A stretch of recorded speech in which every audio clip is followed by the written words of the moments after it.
Welcome back to Nourished and Free, the podcast. This is the show where I want to help you create a healthy relationship with food and with your body, and do that in a way that's helping you cut through all the misinformation and all the BS and really solve some myths out there when it comes to nutrition and health so that you can ultimately live nourished and free. If you're new here, my name is Michelle Yates. I'm a registered dietitian with my master's in health psychology, and I specialize in the topics of eating disorders, disordered eating, and body image. In light of that, I typically work with women who struggle with their body image and binge eating, emotional eating, and chronic dieting. And something that comes up a lot is the topic of sweets. What the heck do I do with sweets? How are we supposed to approach that? Do we just cut them out completely because we can't trust ourselves, or do we allow ourselves to have them? But then what do you do if when you allow yourself to have them, you want them all the time? It's a big topic, right? And especially because there's so much emotion wrapped up in the topic of sweets, because not only is there the emotion of I'm scared of them, we've been taught to be afraid of them, to never eat them, that they're evil, but there's also this emotional connection of like nostalgia or pleasure. Like we really love them because they taste great. And I know there's people out there who are like not sweets people, and that's totally fine. But for most people, they really love sweets. And so it's like there's so many mixed emotions, and we can be left feeling very confused about how to handle them. So I want to dig into that topic today, specifically what to do when you feel like all your body wants is sweets.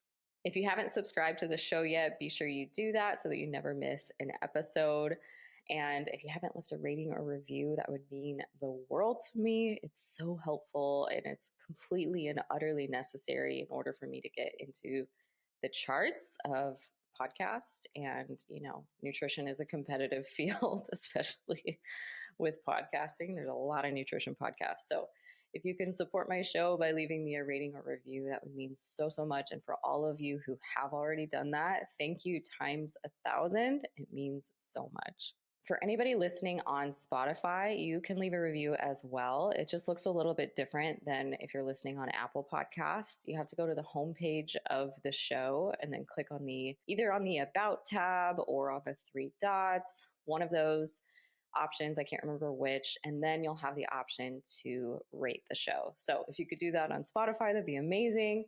Apple listeners, super easy. You just go to the homepage of the show and scroll all the way down. You'll see some pretty stars that you can tap. Okay, so let's talk about sweets. I recently posted a reel on Instagram that got over 8 million views, which has never happened to me before. And I was thinking about it, and I was like, is this just a fluke? I mean, like, sometimes the reels that get a ton of views are things that I would have never expected. And then videos that I think are going to get more attention, they don't. So I didn't know what to think about this, but after sitting on it, I realized that I think the reason this took off is because it was so relatable to so many people. If you haven't seen the video, essentially, I have this huge plate of cake in front of me. And on the video, it says, when they say to just listen to your body, but all your body wants is sweets. So what I'm applying is essentially like, there's people out there, specifically intuitive eating folks, who are encouraging you to listen to your body, but we can be left feeling really confused by that because sometimes all we want are sweets. And so what are we supposed to do in that situation? Do we just have a huge plate full of cake and feel good about it? Or like, what are we supposed to do here? And so, yeah, like that clearly resonated with a lot of people. And that was a surprise to me, but it's also not a surprise. And that's why I wanted to talk about sweets today, because I think it's worth digging into a little bit more. Something that I hear a lot with the women that I work with is that they have tried intuitive eating before. And if you don't know what intuitive eating is, I have past episodes on it. I have episodes on like what it is, but I also have episodes on my critiques about it. Like there's all kinds of information that you can find about that on my own show or on my YouTube channel. So feel free to dig into that if you're like, I don't know what you're talking about. But essentially, a lot of my clients have tried it, and it is a big part of how I work with my clients. It's one of the tools that I teach them, but the way I teach it is different than how they've typically done it. And here's how it typically goes when they've tried intuitive eating before. They saw it online, they saw somebody on social media talking about it, and essentially they were left with the impression that intuitive eating is like, don't eat with rules, like no food rules, listen to your body, eat when you're hungry, stop when you're full, and have what you want. That's kind of like the main gist of what they've learned from whatever they've gathered online. So then they try it. They try to eat when they're hungry, they try to stop when they're full, they try to listen to what their body wants, but they run into the issues of not feeling hunger until they're starving, not feeling full until they're sick, and whatever their body wants is just sweets. That's all it ever is. It's foods that they know objectively aren't the best for them. So they're so confused because they're like, what am I supposed to do? Am I supposed to skip breakfast because I don't feel hungry until 2 p.m.? Am I supposed to eat until I'm dying and lying on the couch because I don't feel full until I'm at that point? Am I supposed to constantly eat sweets because I don't want anything except that? So, understandably, at some point, they give up because they're like, there's no way this is healthy. And I'm still trying to take care of my health at the end of the day. So, this is why a lot of times people say that they tried intuitive eating and it didn't work. They essentially swung a pendulum from being on the side, one side where it's extremely strict, really restrictive dieting, cutting out all the carbs, all the sweets, whatever it is. And then they swing the pendulum to the complete other end where they don't have any restrictions around food. They don't have any like intention, I guess, around the nutrition of their food. And eventually they end up gaining a ton of weight, feeling horrible physically, maybe having bad feedback at the doctor's office from labs that are coming back, lipid profile, whatever it is. And so then they're like, what do I do from here? I'm stuck because I don't want to go back to the other side of the pendulum. That was miserable. I want to be able to eat a banana without feeling guilty. But on the other end, I can't do this either because I'm going to die soon. So, what do we do? And I think one of the most important things that we need to think about in the midst of quote unquote listening to our body is the difference between your emotions and what you're emotionally craving or desiring, or the things that like mentally to you are on your mind versus the things that you're physically needing and desiring, or that your body might be desiring. And one way to know if something that you're thinking about eating is going to be more of an emotional choice versus a physical choice is asking yourself, how is this going to make me feel after I eat it? Why do I want this? Just simply taking a minute to pause and ask yourself that question can be so crucial. Why do I want this thing? And how is it going to make me feel? Because a lot of times we don't take the time to do that. We just think about a food, we see it in front of us, we eat it. Maybe we feel terrible later. We don't really pause and reflect on like why that is. I mean, we might know logically like, yeah, I shouldn't have eaten that thing, but we don't really like reflect to the point of understanding, well, then why did I make that choice in the first place? And so that really is true intuitive eating. There are things about intuitive eating that I don't agree with, and you can go to my episode called My Intuitive Eating Icks to learn about that. But the basis of it, which is basically mindful eating, I do agree with. We should be intentional in addition to mindful. And what I mean by that is you can mindfully make the choice of like, actually, I only want cake right now because everybody else is having it around me. I don't even like that cake. So I'm not going to eat it. Like that, congratulations, you just did intuitive eating. Intuitive eating or mindful eating could also be, man, that looks really good. That is my favorite flavor of cake. And I would really like to enjoy that. And then you do. That is also mindful eating or intuitive eating. So there's intention. There's a thought process. It's not just like autopilot all the time, reflex decisions. It's thoughtful and it's intentional. In addition to the intentional side of things, we also need to be addressing hunger and fullness cues. You shouldn't only be feeling them at their extreme points. That isn't helpful for you. You're never going to be able to honor your body if you only feel them at extreme points. And this is really common for people who have dieted for years and years and have ignored those signals because they were too focused on staying within a certain plan, whether it was like a calorie limit or if it was like a meal plan or macro limit or whatever it is. If you're focused on meeting numbers, then you're not focused on how you feel physically. You just ignore that. You pretend like that doesn't matter. And typically, we just see hunger as like our body's way of trying to sabotage us and make us fatter. So we ignore it. And then with the fullness too, like that becomes irrelevant because you're just eating the food that you've been allowed to eat or allotted to eat. Doesn't matter how full you are, right? So those signals go to the wayside. They stop being sent. That brain body connection kind of breaks down because your body's essentially learned that those signals aren't going to be responded to. So why send them? But there's still an element of survival here. Your body at some point will express needs for food or that you've had too much. It's just that they end up only being expressed when they're at their extremes. So you're still going to feel it at some point. You're still going to feel hunger or fullness at some point. It's just that it's usually way too late by the point you actually feel those signals when you've been a chronic dieter or somebody who's ignored the early signs because those early signs stop being sent. So that makes things like intuitive eating really, really hard. And if you're trying this whole thing on your own, it's like impossible to be a quote unquote intuitive eater or even mindful eater if you don't have early hunger and fullness cues, right? Like you can't just be eating one meal at 2 p.m. every day.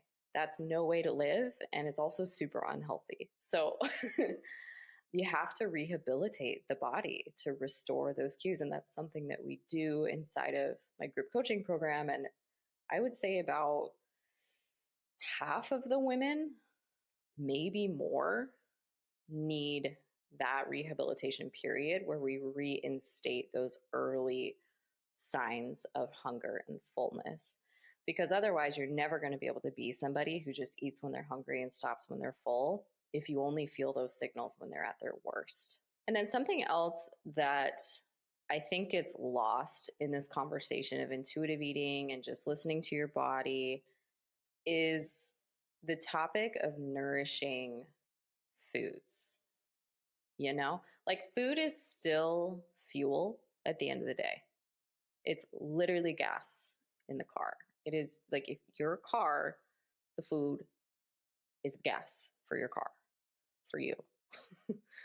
So you still need to fuel your car well. You need to fuel your body well. Everybody's heard this, right? But we forget it, especially when we're trying something like intuitive eating, because we're so focused on like not dieting anymore. And we're very excited about that, that anything along the lines of the topic of healthy eating or nutritious foods or nourishment is it's like PTSD. I don't want to talk about that. I've been talking about that for decades. I'm sick of that conversation. I just want to be free from dieting. But the problem is that nutrition doesn't stop existing just because you've dieted for years and now you're trying to heal from that. Nutrition still exists, foods still exist and have different nutrient profiles, but it becomes really difficult to listen to your body if you don't have a variety of foods and feel the different things that you can feel when it comes to different fuel sources. Having a box full of donuts is going to make you feel different physically than having a whole wheat piece of toast with cottage cheese and avocado. Is something that's like protein, carbs, and fiber and healthy fats, right? they're going to make you feel different physically. And if you don't give yourself the chance to experience that, then listening to your body is really, really difficult because you just don't know what you're looking for. But if you experiment and you try all different kinds of foods, including really nourishing foods, including balancing out your meals or trying sweets, but having them with, again, balanced meals, or just even like adding something alongside of it that balances it out more, you will experience the different feelings that you can have physically. But if you never give yourself that chance, you're not going to know what you're looking for. So I think we can become so afraid of slipping back into diet culture, or the opposite of like going too far into the anti-diet world where we're like just not taking care of our body anymore, that we don't give ourselves the room to experiment and figure out like, how does this thing make me feel? And do I feel differently if I pair it with another food, or another food group, another nutrient profile? How does it make me feel emotionally? Maybe it makes me feel a different way depending on the time of day, or depending on the day of the week, or depending on if I exercise that day or not. Like, these things, it takes experimentation and also patience. It's not a quick thing where you're going to be able to just like know immediately what the needs of your body are constantly. So, to that point, we do need to be strategic about how we're learning how to listen to our body. And that's, I think, where things go wrong, is that we hear listen to your body and we think, okay, well, my body right now wants a sleeve of Oreos. So I'm going to go have a sleeve of Oreos. And I'm not demonizing Oreos. I love Oreos. I just bought a new pack yesterday. But what if, and maybe you do really want that. Like, I'm not going to judge you if that's what your body wants. But what if that's more of an emotional choice? And that's not so much of a physical need or desire. And what if you could marry the two? What if you could have some Oreos, but you could also have something with it that provides you with the nutrients that Oreos are missing? You know, like, you can pair things together. You can have a ball. And if you're wondering, like, oh, I don't know how the heck to do that. I don't know the different nutrient profiles of food. I did put together a book that I think you'll love that will help you with this. It's an ebook, by the way, not like a paper book. That would be cool though. Maybe I should look into doing that. But anyway, I'll put a link to that in the show notes. It helps you with building your meals to create balance so that you can have the sweets in your life. You can have whatever it is that you're craving, whether it's bread or carbs or whatever, but you can have it in a way that's still serving your body because you're including other nutrients with it that your body's missing if you only have that thing that you're craving. So you get to have the thing you're craving, but you also get to include other foods that will ultimately serve you and help you feel good physically. So I'll include the link to that in the show notes. It's called The Guidebook for Guilt-Free Nourishment.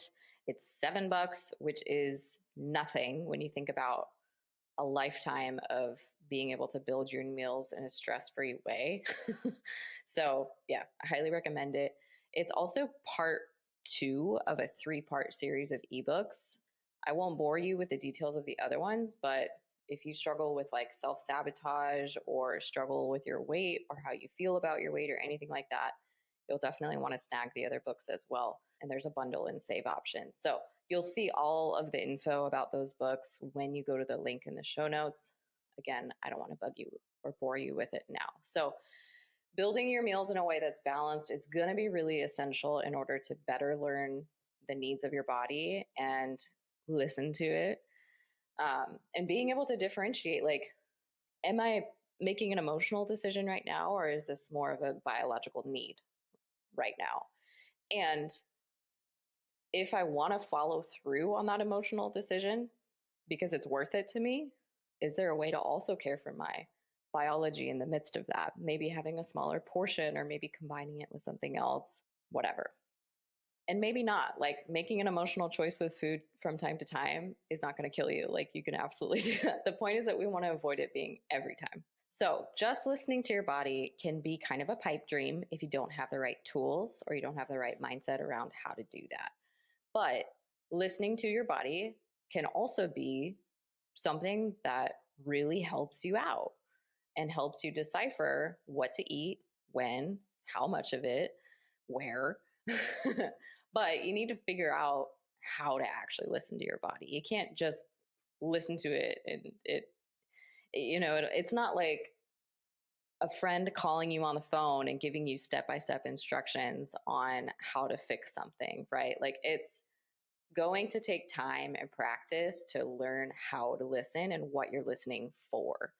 So you need to blend logic with intuition here, right? We have to be strategic. We need to have some tools. It's not just a free for all. Otherwise, yeah, you're going to feel miserable and you're going to feel like intuitive eating didn't work for you and it was a joke. And, like I said, intuitive eating has its flaws. And I think this is a part of it, right? A part of it is that it can feel very vague and it can feel like a pipe dream if you don't have proper guidance.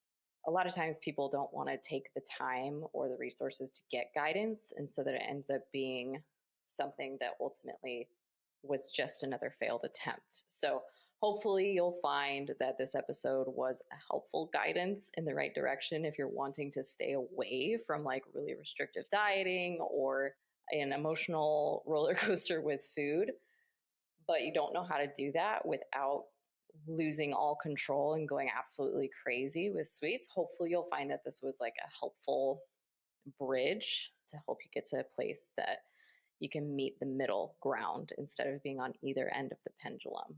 If you're feeling no, I still don't feel like I had any practical tools from this episode, I understand some people can feel that way. It just depends what you're coming into this episode carrying with you, the knowledge you're already carrying with you, the tools you're already carrying with you. So you might have felt like you do need more.